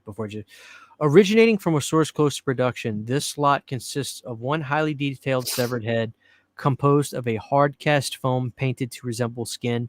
This head features hand-glued crepe. Is that what it says, Brandon? Crepe wool hair? Crepe hair. Crepe wool hair, a protruding inner rubber tube from the neck, and detailed sculptured neck viscera. What does that mean? Whatever. I can't see. Neck veins or whatever. Stupid neck, sculpted neck viscera. Yeah, I guess so. Included is a 5x7 photo of SFX director Jamie Brown holding the head with actress Barbara Bingham. This lot exhibits from foam cracking, chipping, and notable residue. Dimensions 13 by 9 by 7. So, but I don't. Which head is this? Is this the close-up head? I don't know. It looks kind of. There really wasn't a close-up shot of it in the film, though. Like you just see in the cop car. You see it for that split second before it falls. But is this the actual head, or is this like another one? Like how many heads did they? I'm assuming they only made one, probably, of these heads. Where's the photo?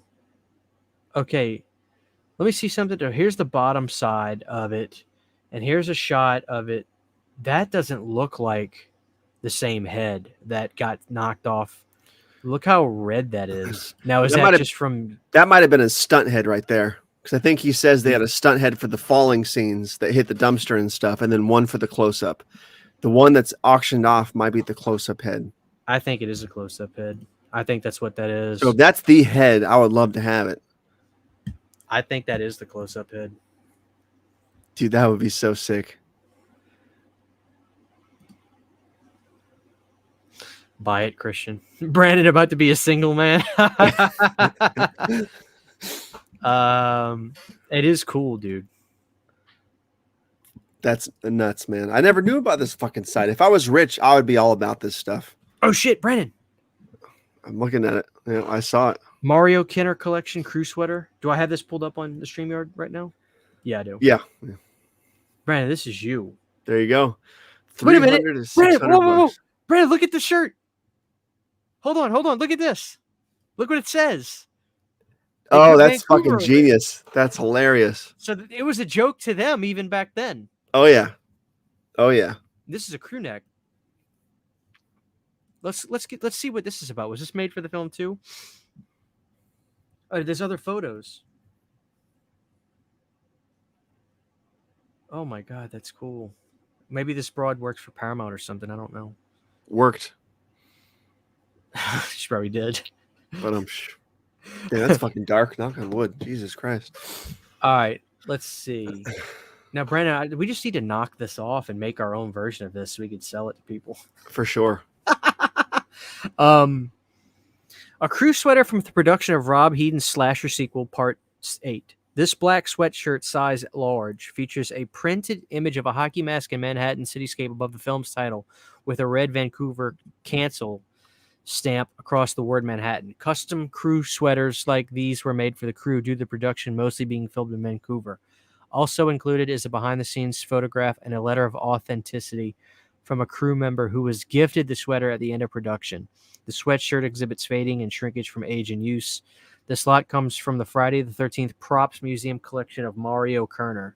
So this Mario Kerner guy must have a big prop museum, and he's selling stuff off. The museum was, here we go. The museum was created as a private collection that showcased not only Jason's iconic hockey mask, but also a number of other movie props, costumes, and additional materials that were used during the production of the Friday the 13th movies. An avid contributor in the screen-used prop and costume collection field for more than 20 years, Mario Kerner has been dedicated in his work and effort to help transform what was once a niche hobby into a popular cultural phenomenon. Mario is not just a collector, but a true historian and curator of all things Jason Voorhees and Friday the 13th. Also publishing a book dedicated to showing the museum's content and their stories. Whoa, so this guy has a book that we can see all this stuff, Brandon. Mm-hmm. Holy shit. What a cool site, dude. I never ever knew about this site before, I don't think. Check this out. We won't go too much longer, Brandon. It's getting kind of late for you, I know. Whatever. He does have the book he made on it. Dude, I've got to look up this book. I got to see it. Here's Jason Goes to Hell script. Mario Kerner's selling this too. I guess once he put the book out, he was like, whatever about it. What is that? Holy shit. Look at all these. This is like on the back side, all these notes. Holy shit. 31 dailies. What else does Mario have on site? What is this, Brandon? Call sheets. Oof. The dread of call sheets. All right, let's see what a call sheet looks like. But this is a Jason Goes to Hell one, but it's got Friday the 13th logo on the front. It's got the original Friday the 13th logo on the front. Which is weird. Does it have a date? Yeah, okay. July 1992. Dude, this is some crazy shit. Army of Darkness stuff is for sale too. All right, we'll take a look at that after this. All right, Brandon, what does this say? Okay, so explain to me what a call sheet is exactly. It's like, here's what we're doing today. Here's the list of all the actors that have to be there, what time they have to be there, what scene we're shooting, what location, what props we need, that kind of stuff. It's sort of like a breakdown of everything you need and who you need for every scene you're going to shoot that day. Okay, so if you're an actor, you can look at the call sheets and you would know, okay, I got to be on set this day, Right. this day, I'm off this day. Right. What pages of the script we're doing, any pickups, that kind of shit. Like this is really old school. Obviously, it's all handwritten. Most of this shit can be done now in like Canva or Photoshop, InDesign, anything digitally.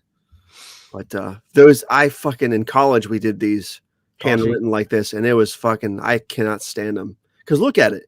It's not difficult, but it's so much shit you have to write. You know what I mean? Oh, dude, this gives me anxiety looking at this. Yeah, it's like a fucking worksheet. All right, so check this out, Brandon. So this was Wednesday, July 22nd. Mm-hmm. So one of these And were pickups then, right? Because the movie came out in September, correct? I thought it was 93. No, it did come out in 93. That's correct. So, All right, so they're filming scenes 34, 32, 32, 31. Dude, this seems like a lot of stuff to get done in one day. How many hours? Crew call 2:30 p.m., shooting call 3:30 p.m. Mhm. What time did they stop filming? I mean, you're looking at 12, 14-hour days probably. And they're probably shooting. I mean, what location is this? So it's interior Diana. Yeah, so they're shooting all the Diana house stuff all at once. So it probably didn't take that long. All those scenes, they were pretty simple. And look at the okay, so look at this, Brandon. So this looks like they're getting, would you say the set stuff? They're getting just Yeah, so interior Diana's house. So the interiors and exteriors were done at the same location. Either they were a house or they were a set. I think they shot that on location somewhere. all right. So look at this. So cast and day players, the times. So John D. LeMay didn't need to get there. He had to get in makeup by 8 p.m. and he was on set on 8:30 p.m.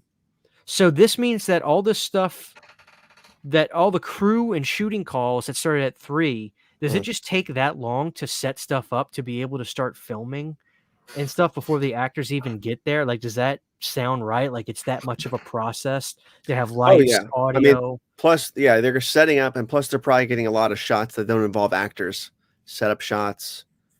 You know what I mean? Yeah. Stock footage, if you will. They're setting up lighting. Maybe even like some of the makeup, prosthetic stuff, like like the shot of the girl getting the pipe through her, or like that stem thing from the fence through her chest that goes up. You didn't even really need, that was a dummy, right? So like getting that shot might have taken a few hours at least, right? And well, you can see here, like, they didn't waste too much time because Jessica, played by Carrie Keegan, her set call was 2:30, so they started shooting right away. Oh, okay. Yeah, I'm sorry, because I'm looking at John D. LeMay. He didn't have to get there till 8 p.m. Yeah, that means they probably shot at least till midnight, dude.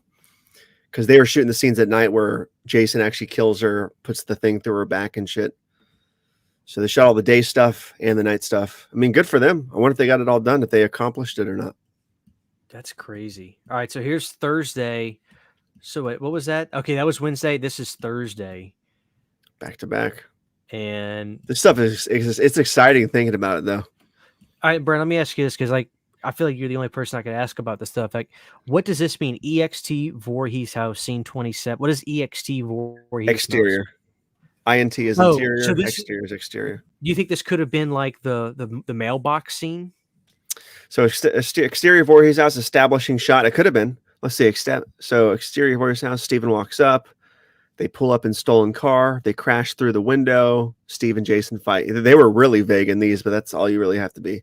I don't see anything. Yeah. So the mailbox shot was probably, I guess, the establishing shot.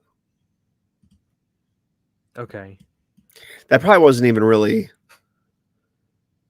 Yeah, I must have seen that. Josh screams. Yeah. Gnarly. Wow. It's cool, man. It stresses me out a little bit, but it's still cool. Location. So that's cool. You get the location of like that. Like if you wanted to get a bunch of call sheets, you could easily find the shooting locations of all these obscure places. Because look, there's a location of the fucking house right there. Brian, you know what I want to do? I want to go on my phone. I want to like try to save the image of this, and then I want to print it out on my printer and frame this and put it as wall art. It's chill. Yeah. You know what I mean? 24035 Eagle Mountain Road, West Hills, California. I'm going to look that up and see if it looks like that. That's fucking trippy. Is West Hills a place you think where they film a lot of stuff? I don't know. I might have no. What is that location again? 240 what? 240 Eagle Mountain Road. 24035 Eagle Mountain Road, West Hills, California. Road, West Hills, California. I thought like, you know, like they didn't film Halloween and Halloween 4 in LA or California anymore because they said it was getting too expensive. It's interesting to see that Friday 9 still did. Yeah. You figured they were trying to. I guess back then the sandbox was still cheap enough to play in. Maybe Friday had a bigger budget than than Halloween 4 though. Well, I'm at the street view now. I don't see anything that looks like where they are shot, but weird. Unreal. Skinny Marink is getting a release tomorrow on Blu-ray. You buying it, Brandon Christian? Probably not. Do I need to watch that movie? You need to watch it just to see it. What the fuck is it? Is it a possession movie or something? I have no idea what it's about. I don't want to tell you anything. I just want you to watch it. I'm serious. I really want you to watch it. Atmosphere and stand-ins. What the hell does that mean? Vehicles, Ward's car, set dressing, breakaway window, jungle gym. Oh shit, mailbox and dagger. Oh, so this was like the end of the movie they were filming right here. Oh yeah. So this was day 4 that they filmed the fight. See, I forget that I don't comprehend that sometimes that they film movies completely out of sequence. Mm-hmm. Location. I'll be damned. All right. Let's look That's up one trippy, more man. thing, That's Brandon. very trippy. Let's look up Army of Darkness because people are saying Army of Darkness stuff is on there. That shit's gonna be like insanely expensive, I bet. Damn, so to register on this site, I gotta fucking enter payment information. Brandon's trying to register.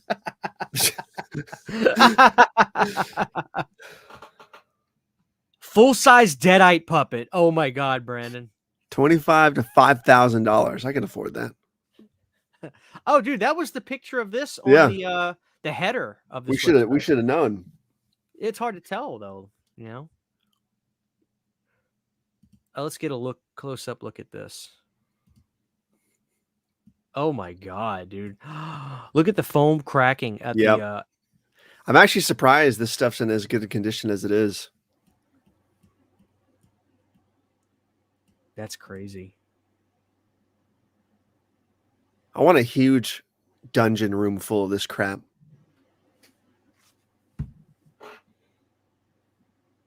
Mark Williams says he lives close to Jason Goes to Hell. Nice. That's what he said.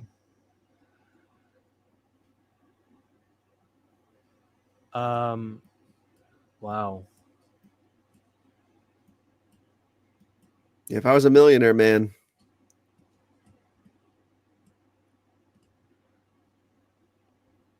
Fucking trippy. How tall is it? This large static puppet is constructed from latex foam and resin molded around a metal puppeteering rod, dressed with mesh garments painted in earth tones to simulate rotting flesh and bone. Oh, dude, shipping would be a nightmare if it's a metal. It's probably heavy. You'd have to go buy it. I mean, pick it up yourself. I mean, you could ship it, but I wonder if they have like a what their policy is on shipping. Like if it gets damaged in shipping, do they have a insurance policy for that? Or do you think it's like, oh fuck, like yeah, you're fucked if it gets damaged? I hope not. There's got to be some kind of a. Let's see what the buyer's guide says.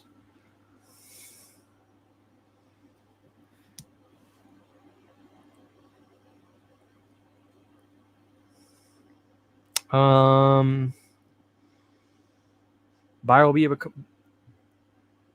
Bidder should be aware that oversized lots may be expensive to ship and inquire for a quote before bidding on these items. Estimates provided as a courtesy to bidders cannot be guaranteed, and in all cases, buyer will be responsible for associated shipping costs as per auction 5.3, as per section 5.3 of the terms and conditions. Winning bids are legally binding and must be paid regardless of final shipping expenses. I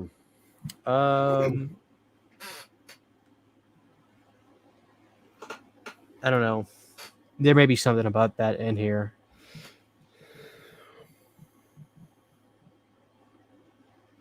Oh, Brandon, they accept cryptocurrency. I wish I had gotten into that game. Dude, this is crazy shit. Just tell me a movie. I'll just try to see if they have it. Like, let's do like a Nightmare on Elm Street. They have something from Elm Street. I'm gonna lose my shit. Please look up Shock 'em Dead. Oh shit, Brandon! Whoa! What the fuck is this? Oh my god! Wow. Brandon, what the fuck is this? Nightmare on Elm Street 2 makeup appliances. Were they used or that's not right, used now? Because let's just look at the pictures. So, Brandon, they used to put the makeup on in pieces. Oh, yeah. And then you blend it all together. How'd you blend it together, with glue or with makeup over where they connected? Latex and then makeup on top of that. Dude, look at that. It don't even look like the nose. No. Looks like it's missing a piece below the mouth. Well, let's read Definitely. about this. This isn't good, Brandon. Look at this.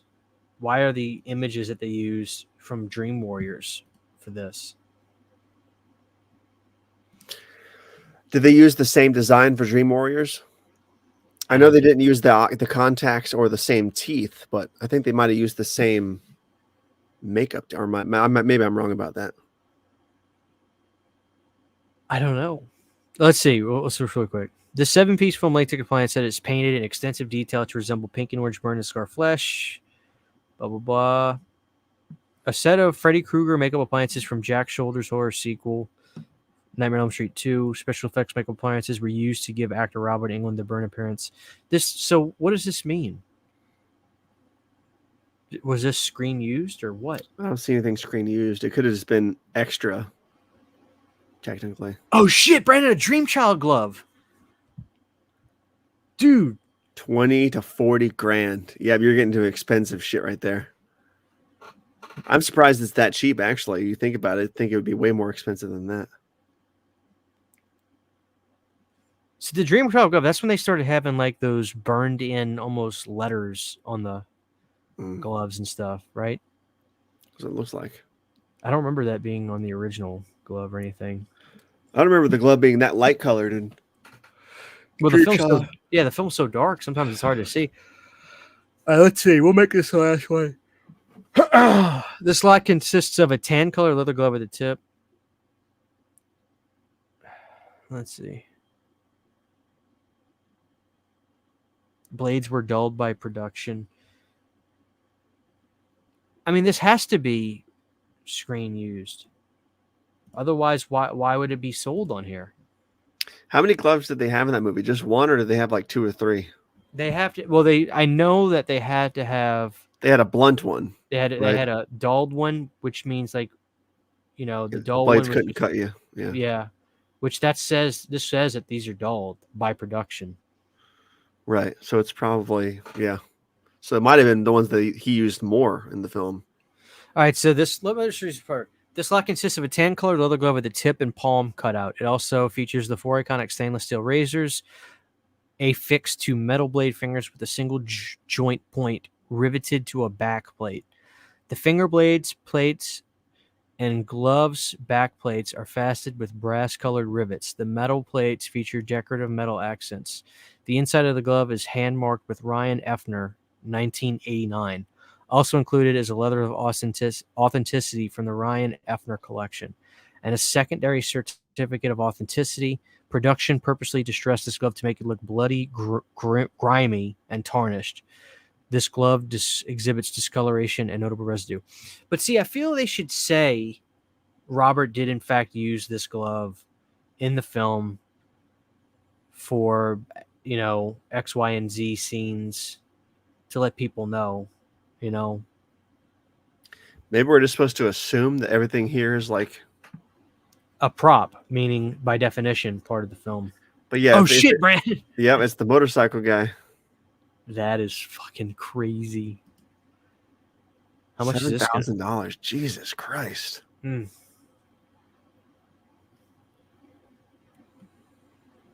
That's nuts. Oh wow. Yeah, that's crazy shit. Oh, look at that. You see these holes and stuff out of there at the arms? Now, was this a glove or no, this is a prop. There's the rod and everything. You ever get into making this kind of stuff where you put rods and stuff inside of prosthetics? I haven't done any kind of rod puppetry, but that looks like the piece that they would have used when the flesh burns off of it in that one scene. Right. And this that's probably what it is. The rods. Yeah. Because it looks like it's pretty rigid. That's fucking sweet. Nolek says, "See, just buy the Trick or Treat Studios glove and tell people it was screened to you. Save yourself $25,000." Amen. Amen. Anyone want to kindly send a 20K super chat to Christian so you can get the Dream Child glove? Well, you guys know I love Dream Child. Brandon, I might have to do a separate video tonight and go in the prop store and just do a video of me looking at all kinds of cool horror props. I might have to rip you off and do the same thing. Or I might just rip it from this video and make it its own video. I'm gonna do like a 4-hour live stream about surfing this website. I never heard about this website before tonight. Oh, so your world's just been flipped upside down. Oh, dude, all my lunch tray money is going to this website now. we ain't doing Christmas this year. Everything's canceled. I'm buying that fucking. Tell all your family to chip in and just give you. All right, Brandon, just really quick. Halloween, you ready? Oh shit. Halloween or Halloween 2 or 6? Oh shit! Oh shit! We got something from H2O. Look at that fucking derp. That's 30 to 60 grand Why is for that derpy shit. Brandon, why does it look like a Super Nintendo? That's that reject mask from the trailer. What is this? It's that reject mask from the teaser trailer when he first sees it through the window. That's that reject mask they showed in the trailer. That's not Michael Myers' mask. Yeah, good. I see what you did there. It's not though. Thank God they didn't use it.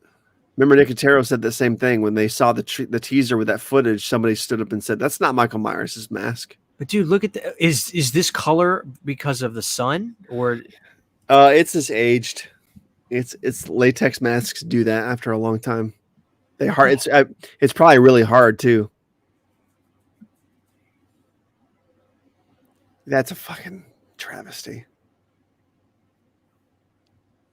Oh my god. All right, let's read about this, Brandon.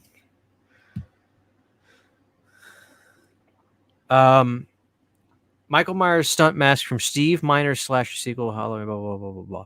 4 masks design were created by K&B, Stan Winston Studio, and John Buechler. I mean, are you like me? Do you prefer the John Buechler mixed version of...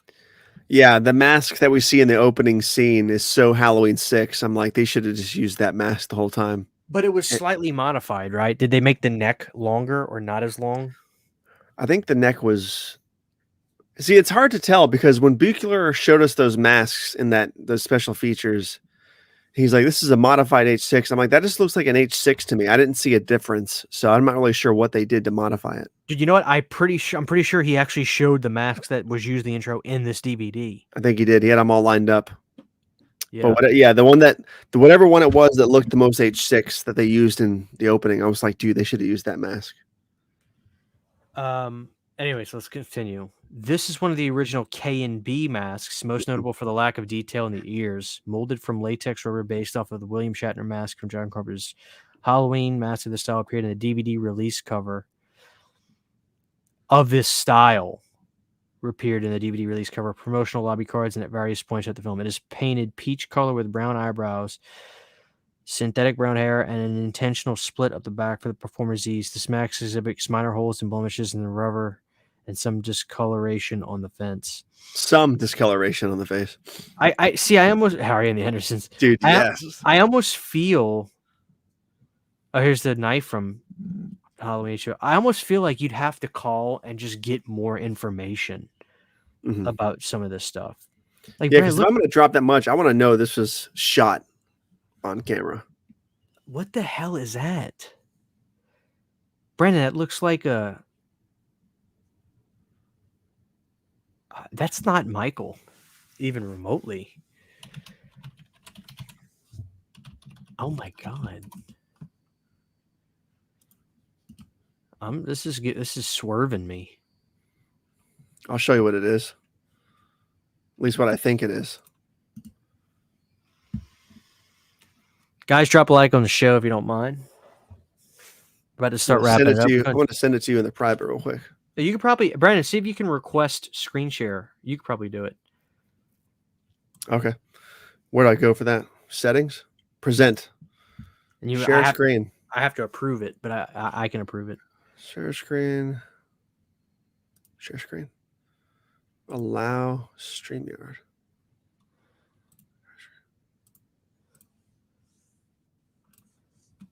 All right. Can you guys see my? Yeah, but look, you added us. Oh, okay. Go to the tab. Go to the tab you want. Okay. Can you? I think it's this. I think it's this mask Yeah, that does from the look teaser like it. trailer, right? Yeah. So See, the one on the left, that's the mask I'm familiar with the most. yeah, this is the from one they movie. actually used. Thank God. It's still terrible, but at least it looks way better than this fucking shit. And I'm pretty sure that's the same one that you got. Oh fuck! Let me stop sharing.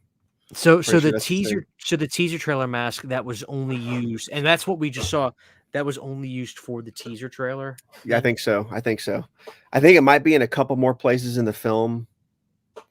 I think it might be used in the reflection when he walks up in the reflection and she turns around. He's not there. I think that might be it, but I'm not 100% sure.